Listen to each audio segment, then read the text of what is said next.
Salut, c'est Seb, bon petite vidéo, je viens de rentrer de road trip, ça va être une vidéo de coup de gueule là. Gros coup de gueule, mais à la fois, alors deux parties. Premier coup de gueule et deuxième truc, grosse opportunité pour toi. Coup de gueule parce que je viens de voir des stratégies, on va refaire un petit tour sur le dropshipping là, juste sur le temps de cette vidéo là.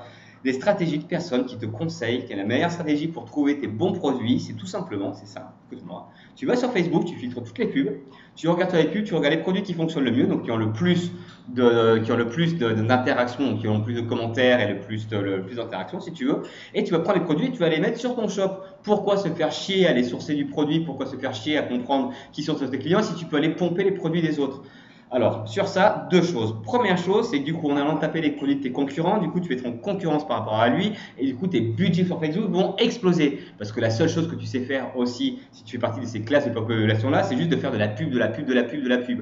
Pourquoi les gens, et quand tu entends certains formateurs, et la plupart qui parlent de pub, d'énormes budgets Facebook dessus, pourquoi ils en font? Ils ont besoin de faire beaucoup de pub parce qu'ils ont des produits de merde. Parce qu'un produit de merde a besoin d'avoir beaucoup d'efforts marketing. Un bon produit a besoin de peu d'efforts marketing. Mais donc, du coup, ils vont juste pomper les produits des autres, faire un maximum de pubs. Donc, c'est à celui qui va avoir la plus grosse et qui va mettre le plus gros budget pour attraper ses clients.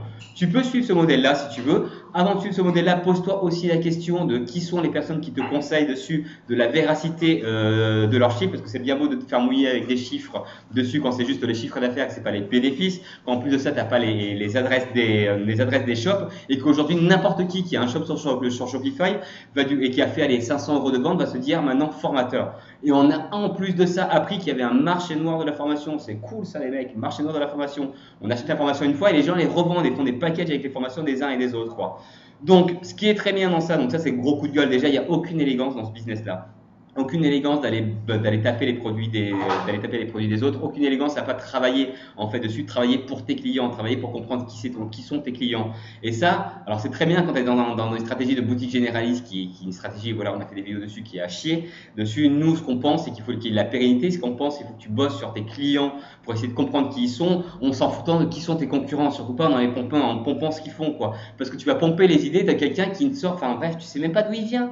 Tu sais même pas d'où il vient. Alors il t'a fait peut-être mouiller sur ces chiffres dessus qui sont falsifiés sur Photoshop ou qui sont falsifiés directement en bidouillant sur Google Chrome. Tu peux falsifier ça. Pose-toi un petit peu la question, fais marcher un petit peu ton cerveau. Maintenant, la grosse opportunité dans ça, c'est que je comprends maintenant pourquoi 90% du coup des personnes qui se lancent dans le dropshipping et du coup, je pense que c'est la même chose dans l'infoprenariat échouent parce que du coup, c'est essayer d'avoir de l'argent le plus rapidement possible sans se soucier de l'éthique, sans se soucier du coup de travailler vraiment, parce que ça demande du travail, certes, il faut essayer de comprendre tes clients, c'est quelque chose qui demande énormément de travail. L'argent, c'est pas quelque chose qui vient rapidement. Alors certes, les gens te montrent que voilà, tu peux gagner de l'argent super rapidement, mais avant ça, il y a eu un travail, et même s'ils ont gagné de l'argent super rapidement, est-ce qu'ils vont être capables de reproduire le schéma? Pose-toi cette question-là. Parce que c'est bien beau de te faire mouiller avec des belles bagnoles, avec des belles Rolex, avec des super beaux events, avec des super beaux screenshots derrière, mais c'est quoi derrière la vérité? Est-ce qu'on sait derrière ça? Est-ce que du coup, quand on va voir des gros changements, là j'entendais des vidéos sur les changements d'algorithme en disant que ça n'allait rien changer,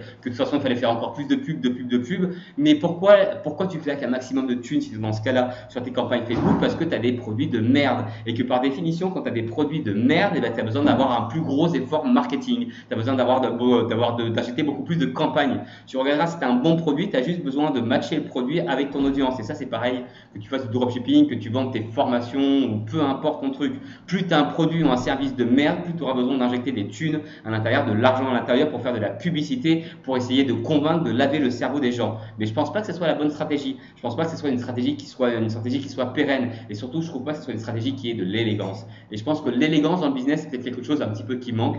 Parce que mine de rien, on est dans un espèce de monde de requins. Et là, tu t'en rends vraiment compte. Franchement, le truc du marché noir de la formation, ça nous a mis un gros coup parce que putain, on essaie de se donner un petit peu un maximum, on essaie de faire un maximum de vidéos gratuites, de conseils gratuits et tout ça, de penser vraiment nos formations avec des avant, enfin bref, par rapport au prix et à la valeur que ça génère, on va essayer de minimiser un petit peu l'investissement que ça va être pour toi. Et au final, on se rend compte que du coup, les gens, les ventes au marché noir, on se rend compte qu'en regardant les IP, il y a des connexions sur 5, 6, 7, 8 IP différentes sur les plateformes de connexion. Donc les gens s'échangent ça. C'est pas un problème en fait de ça, c'est juste que ça se passe au marché noir, c'est juste que ça se passe derrière notre dos dessus. Mais comme à chaque fois, c'est pas un problème parce que du coup, on va réagir. Par contre, du coup, si toi aussi ça t'arrive, bah, c'est génial parce que tu as une putain d'opportunité. Dis-toi que tous les gens qui voient l'argent comme étant quelque chose de facile, le business en étant quelque chose de facile, ils vont peut-être arriver à faire un coup, tu vois, genre un coup, un jackpot, mais après, il va falloir savoir s'il faut le reproduire.